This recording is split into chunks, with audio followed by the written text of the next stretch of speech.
Good morning. నా పేరు doctor Srikanth, general physician and diabetologist, save hospital.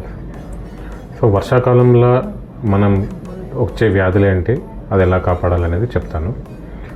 Mostly వర్షాకాలంలో మనకు water borne diseases like malaria, dengue, typhoid, encephalitis, zika virus, chikungunya virus అనేది most common.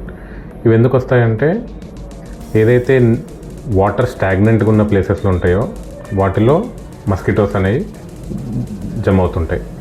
So ఆ mosquitoes వల్ల ఈ vector borne diseases అనేది production అవుతుంటాయి అన్నమాట. సో దోమ కరిస్తే డెంగ్యూ ఒకటే కాదండి, చికెన్ గున్యా రావచ్చు, మలేరియా రావచ్చు, ఎన్సెఫలైటిస్ రావచ్చు, రకరకాల ఫీవర్స్, వైరల్ ఫీవర్లు కూడా వచ్చే అవకాశాలు ఉంటాయి.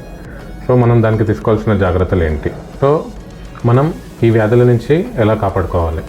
సో ఈ వర్షాకాలంలో మన ఇంటి చుట్టుపక్కల వాటర్ స్టాగ్నెంట్ అవ్వడం కానీ చూసుంటే ఆ వాటర్ తీసేయడం కానీ, ప్రదేశాలు క్లీన్గా ఉంచుకోవడం కానీ చేయాల్సి వస్తుంది.